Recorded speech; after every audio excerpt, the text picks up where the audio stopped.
the 2024 Tesla Model 3 rear-wheel drive Highland facelift. So welcome back to Dutchman Seb. You find me here today test driving the new Tesla Model 3 in the rear-wheel drive with this beautiful new front design. I love these new headlights. They really are striking and make the car look like the new Tesla Roadster, which we're still waiting for. But check it out in this red color, just amazing. New aero cap designs with a new wheel design behind, so when you remove the aero caps you also have a new design of the wheels behind. I'm not going to remove that now because it's a test car, so I don't want to damage anything there, but you'll notice the car looks pretty standard to the previous model. The changes are on the front and the rear, so you've got these new rear lights that go around in like a C shape with this new Tesla badging. Instead of the single logo in the middle, you've got the name around the back. And when you open the trunk, you'll see the lights also integrated into the trunk that come as one piece. They used to be separated here. Still your charging flaps at the back here, CCS connection here in Europe, NSCS in North America. You get your Type 2 charging cable included with the car, as well as your Tesla charging kit. So you'll see at the back here you get your standard wall connector for your universal sockets. You also get a little roadside baggie. And your trunk space here is so deep at the back there. They've also made this a bit deeper at the side here, like the Model Y. So additional storage here as well on the side, on both ends. Nice for putting wine bottles and those kinds of things so they don't move around at the back. And then you don't have buttons like you do in the Model Y to open the back seats, so that you actually have to come around for. I do notice that this fabric here is new on the trunk. This is now a soft carpet fabric where it used to be a hard plastic. But you'll notice in the back here, to drop the seats in your standard fashion here, you've got a button behind the seats, and then your seats fold flat on both sides. You've also got no cup holders here by the looks of it.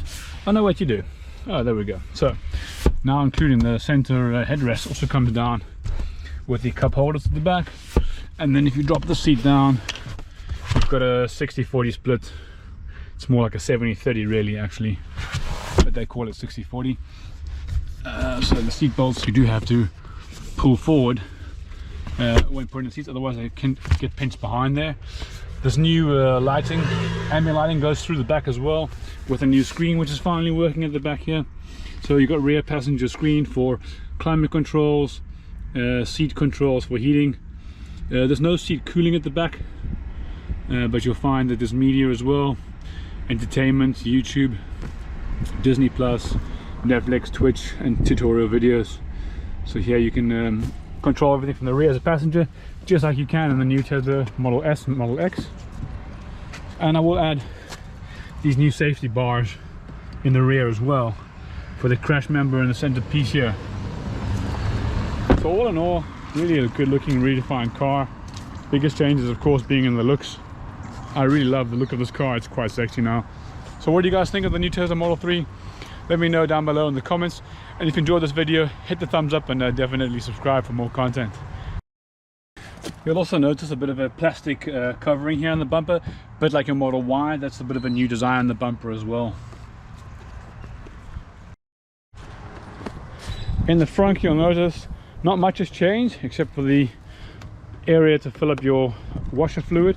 It used to be located here and it's now easily over here in the front, so you don't spill washer fluid everywhere. You've also got these new pins here on the hood for the pedestrian impact protection. So this is a new safety feature in Europe.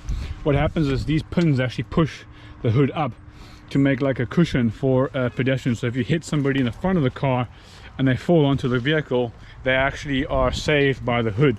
So that's a new feature that's safety fitted to the vehicle. Other than that, it's much smoother and easier to close the frunk. Before you used to push with like two hands, now it's really easy to close. So those are major changes in the frunk. Alright, so I'm seated in the new 2024 codenamed Highland Model 3. This is the newest Tesla lineup with the refreshed front and interior look. We've got this really new steering wheel with the haptic feedback buttons, no stalks on the side. I will admit that's the biggest adjustment that you have to get used to from driving a car with no stalks. If you want to select drive, you have to put your card above the cup holders here to start the car, foot on the brake pedal, and then actually it's changed. You need to put it where the phone is. So you now have a card reader where the phone is, and then it will go on. So where the driver's phone is, then you get this gear selection here, forward to go into drive, tap P for park, and then drive backwards for reverse if you prefer. It also has a feature where it automatically detects, based on the way you've parked, whether you want to drive forward or backwards, and that's still in beta testing. I do also have a draggy device here today from Racebox, so we can test the 0 to 100 speed. So I will put that up on the dash, hopefully it stays up. And then we can see if the figures from Tesla are actually telling the truth. So let's do a short test drive. We have the car for half an hour per test drive. And you can see here, actually in front of us, there's a new Model Y Performance. I must say, driving the car, I have a 2023 rear-wheel drive Model 3, which is the same we have here today on test. It is definitely a different feeling to the model that I have, which is only 7 months old. It does feel more refined. The drive is smoother, the steering is more responsive. I do have a much better sense of the handling of the vehicle. It's not as like a boat on the road. It's quite responsive. It does feel more comfortable. It's very quiet in here. So they've got new double pane, double glazing windows, not only in the front but also in the rear. So your cabin noises are much more reduced. And I must note at first, that makes a big improvement to the drive and the feel of the car. So we'll do a bit of a short test drive and find a place where we can do a nice 0 to 100 for you. Alright, so we'll do a short standing 0 to 100 for you. I'm not able to pick a really quiet spot, so we'll just wait for traffic to go by and then we'll do a quick standing start for you. So here we go. Got a nice gap. And let's see. Speed. Alright, let's go.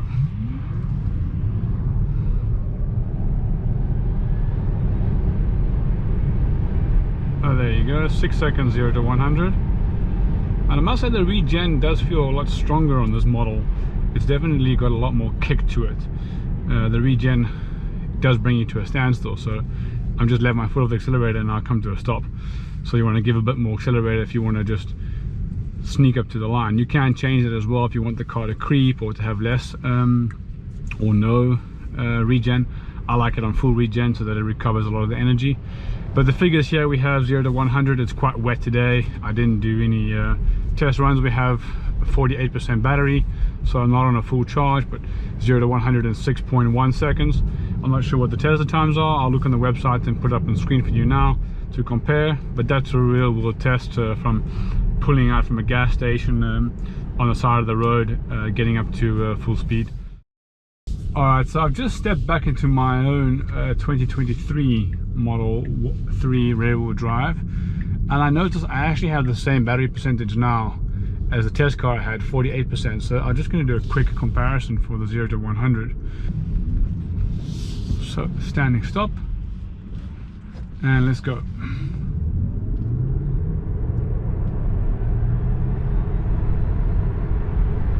Alright, so 6,14, actually identical to the Highland Model 3 rear-wheel drive. So you can see the 0 to 60 time there, not much better. It's the same conditions, same battery level, so 48% now.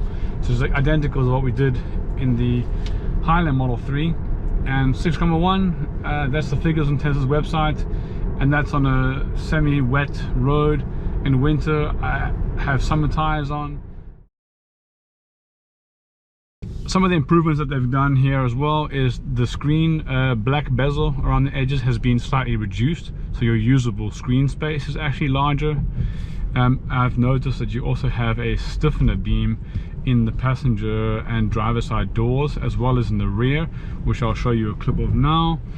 And that's actually for extra safety features for side collision, so that if someone drives into the side of the car or T-bones you, you actually have a so I'm actually getting a warning here from speed limit.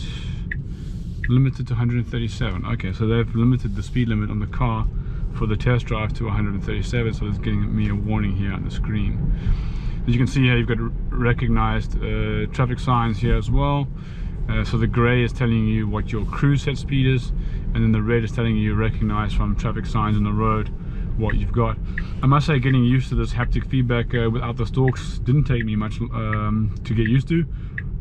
From the first press or the second press, I was already aware that there was no stalk, so you don't get that kind of phantom stalk driving where you're looking for the stalks. Your windscreen washer is also one press on here. You've got a button to bring up the cameras, which is really nice, so you can see around you for parking or for someone creeping up your rear end. Then you've got a button here to enable the cruise control, so that will go on once we're driving, of course. And then your voice commands to navigate you somewhere or play a song. They've also improved the speakers around the vehicle, so there's a new speaker on the center beam here on the cross member. There's also a better sound system overall. So Tesla already had a good sound system to begin with, and now it's even better. And I must say, the responsiveness and the acceleration really feels good. And this is just a standard rear-wheel drive model, so we need to do a standing start to do a 0 to 100 time for you. But just that real instant acceleration feeling that you get from Tesla, which is really unique to electric vehicles, is, for me, it feels faster, it feels better than... I'm still getting a warning, because I'm exceeding the speed limit here. Yeah, let me turn that off. That's quite annoying. I must say, putting on the indicator on a roundabout is a bit difficult, because your steering wheel is turned, and then you gotta look where's the button on the steering wheel when you're turning around the steering wheel. That's not really too convenient. It will take me some getting used to. Alright, so let's enable the cruise control. How does that work? Okay, so you have to press the button, the round wheel for that. Then you've got the cruise control, and then 2 presses gives you the automatic steering. So now it's on autopilot. I will add that you do have a warning when you enable this that you have to still keep your hands on the wheel. It's a hands-on driver assist system due to regulations. It's not a driverless hands-off system. So please be aware of that. You do need to pay attention and be aware on the road, and always keep your hands on the wheel. I do like the fact that they've kept the hooter in the button in the center, that you don't have to press a button for the hooter like in the Model S. So that is great. It does record on the Sentry mode when you do press the hooter, because it thinks that you've had an incident with the driver and it wants to record that for you. You can turn that on and off on the settings, but you do have a history of every time you've hit the hooter or the horn, of a recording of 60 seconds from the dash cams, which I really like as well. Alright, so yeah, first impressions, I think it's a really lovely space to be in. I love the way they've redesigned the dash with the ambient lighting going around, kind of a half moon here from the driver's side door all the way around to the passenger side door. It does give you a very minimalist feeling. The materials they've used in the dash are like a fabric material rather than the plastic that they had. They had like a soft plastic here, soft plastic, and you've got new speakers here built in by the looks of it. There's also a sound bar at the back there, and the door panels, the door cards are also the soft fabric material. I will add that I prefer the black interior. The white interior is a bit extra. You do pay, I think it's €1,000 extra for it, but I don't like the door cards. It's too white, it's too bright, you're going to get dirty fingerprints on everything. So let's see if the wipers will go on automatically. It does have automatic setting on for the wipers. I do find sometimes that they go on a bit late, but you can just give a tap here on the steering wheel once and they'll go on. I think if you hold it in, yeah, then it sprays water. Okay, so that's how your wiper button works, just like a regular one on the stalk, but now on the steering wheel. You do have a new screen as well in the rear for the passengers, so if you have kids in the car or guests, they can also entertain themselves in the back by watching some Netflix or YouTube videos, or playing some games. They can also control the climate at the rear from that screen, as well as the seat heating, and I can also do the same thing here as well with my rear controls. but that's now also individually controllable from the rear. I noticed that the center seat rear heating has been removed. So Tesla's all about, the best part is no part. Just like these stalks, they've removed it because they think it can be done on the steering wheel. So probably they'll notice that the center seat does not get used as often as these two. So they've actually removed that. And one thing about the new seats in the front here is that you do have ventilated seats as well as heated seats. So they've brought in the Tesla Model S ventilated seats into these cars as well. You'll find them in the Model S, the Model X, so a bit of more premium luxury feeling. So you can heat them and you can cool them. You've got a heated steering wheel, heated windscreen wipers, heated side mirrors. You have a functionality on your mobile app where you can preheat the car as well in winter if it's been snowed in or iced in, that you can defrost the car. I do love this visualization here to move the air direction around where you want to have it on the screen. I find that that's really useful when you are driving. You don't need to worry about moving any vents around here. Everything is done via the touchscreen, and it's all controlled automatically, so you don't really have to worry about setting the car to heat or cool or defrost. You have some quick buttons here as well for the seat heating. You can do cooling or you can do heating, and that's very accessible here on the quick menu. So this menu here is completely interchangeable as well, so you can drag and drop buttons from your menu from here, from the forward window or the back window, and you can move them here. So I'm being reduced my speed here for some reason, I'm not sure why, but it's set to 80 and I was now reduced to 60. Okay, maybe it's because there's cars up ahead that are stationary, so I'll let the car do its thing and automatically come to a stop. So I'm not doing anything at the moment now. The car is just using the adaptive cruise control and steering us within the light. It does have this warning here that there's a green light up ahead. Okay, so it's coming to a stop, and if you give a green light, you just have to lightly tap the accelerator pedal to confirm that the car is able to proceed through the lights, because you could see that it was changing from green to orange. So that's a feature that you have on the enhanced Autopilot, which is an upgrade that you can purchase here in Europe. I think it costs around 3,500 euros, but the prices are constantly changing on the website, so check the website for the latest pricing there.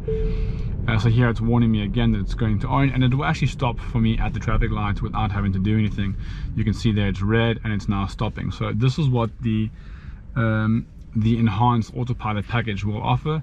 If it's green, I think I need to still confirm to go, because that's part of the regulations. It's not allowed to go without giving confirmation from the driver. So we'll see when the light goes green. It is green now, so I need to tap the pedal to go, and then the car will take over again. I will note here with these kinds of situations where there's a bit of a turn, you see there how late it was, and now it's stopping again at a green light, so you have to confirm again with the accelerated pedal. But I wasn't quite sure which lane to take, and it was quite late changing into the left lane. So be aware of these kinds of situations. It's not yet fully available for driving on these kinds of scenarios. It's really made for your highway driving, but they are beta testing, releasing these automatic self-driving functionalities in the built-up environment around the cities. So again, it's detecting another traffic light here, which is probably that one over there, but that's not applicable for me, and it's telling me now that I have to stop at that light. So it's told me now I've run a red light when that's not for me. So there are some issues and bugs that it needs to be resolving here about the correct traffic lights. So this traffic light, I'm going to take a left. I'll put the indicator on. It's actually going to come to a stop, but I'm going to accelerate with the pedal and take over there. So let's see if it does change lanes. No, it won't. Okay, so this is not a controlled access road. So on the highway, on a controlled access road, when you put the indicator on, it will actually automatically make a lane change for you. We're not actually going to do any highway testing here. There's plenty of videos of that online for you to check out. But that's the package that you get with the Navigate on Autopilot. When you're on the highway, it will automatically take exits for you. It will take lane changes for you, overtake slower cars. So there's a nice functionality. You get the full self-driving visualizations here, where it shows you the traffic lights, the cars around you, and you can actually move this around in 3D space to see what the car sees around you. It does only show you minimalist information about what you need to know for driving, but it does see a lot more than what you're seeing here. I will add, I like the new position of the blind spot camera, where it used to be down here. It's now moved up here, and this you can actually move around where you like to have it. But now it's blocking the navigation instructions, so probably you want to have it back there or here, but there's multiple positions where you can move that. So it does ping when it gives you a chime when the light goes green to bring your attention that the light has changed. So those are nice features to have. That was there already in the previous model. All in all, I think this car has really been refined. It's grown up, it's matured, it's now showing the luxury premium feel that the car deserves. Here in Europe, for the rear-wheel drive model, pricing starts at 42,000 euros. In some countries you also can qualify from the subsidy. So in the Netherlands you can get a 3,000 euro subsidy back from the overhead, the race overhead. So that brings the price down to 39,000. You do get the reimbursement from the subsidy quite quick. When I took delivery of my car, I got that subsidy reimbursed within the first week of taking delivery of my Model 3 earlier this year. You will obviously need to check first if there is still budget available in the subsidy to claim from that, because that subsidy does get used up pretty quickly. And I'm not sure if it's still going to be a budget available next year. So take opportunity of that this year and get your car delivered and ordered before that subsidy runs out. It does make the ownership costs a lot more affordable. So we're going to do a bit of off-roading here on the paved roads to see how the suspension handles. It is a new redefined wishbone, I believe, suspension, and I must say it is really comfortable. It's absorbing these bumps and the speed bumps like effortlessly. It feels really smooth, and there's not a lot of road noise here from the cobbled streets. I do think that the suspension feels much better. My Model 3 is much firmer and stiffer. I prefer stiffer drive, but this is actually really more comfortable. For day-to-day uses, it's perfect.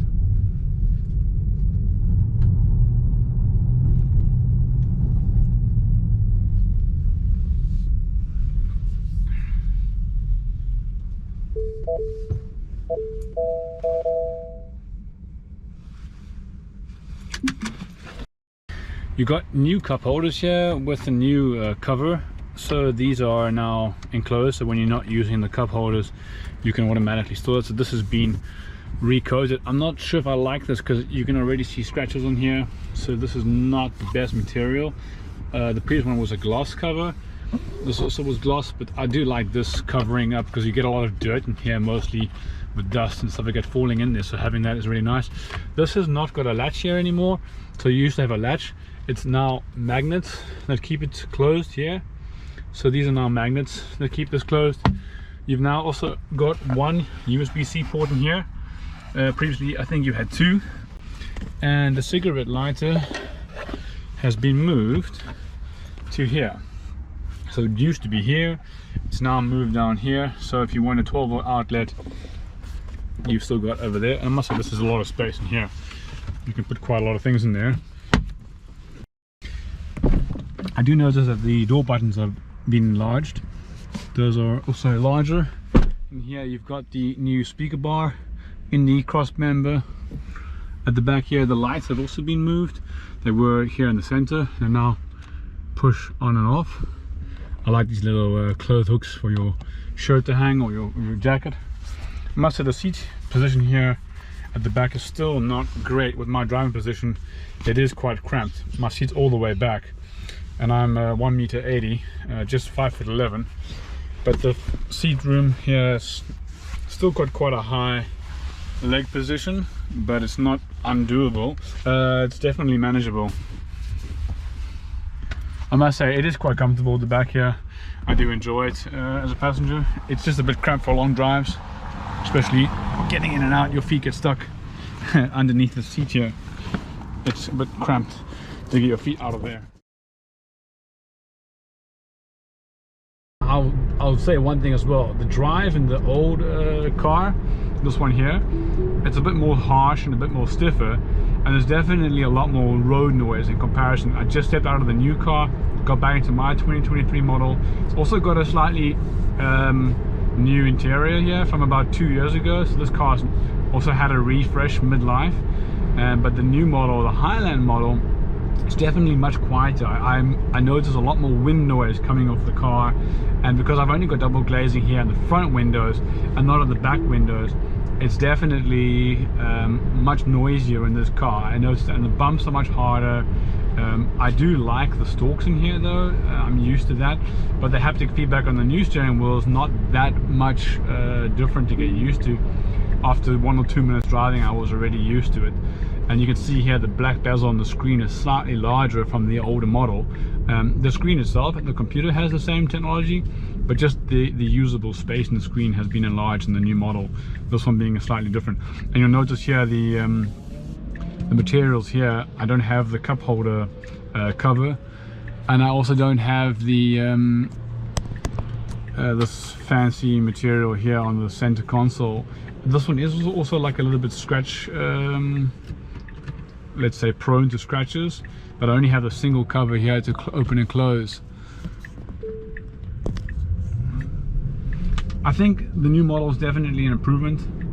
If I step back into the older model, this is not being old by any means, it's 8 months old, but compared to the new one, it does feel a bit more outdated. I do like this interior with the wood look on the dash compared to the new one, but the new one's ambient lighting in the center is much nicer. I definitely feel it's more modernized than this old look and feel. Well, that's it guys from me, a Dutchman Seb. Thank you for watching the Tesla Model 3 rear-wheel drive Highland review. This is just letting you know what's different in the car. And if there's anything else you want to know, please let me know down below in the comments, and give me a thumbs up if you enjoyed the video. Until next time guys, thanks for now. Cheers.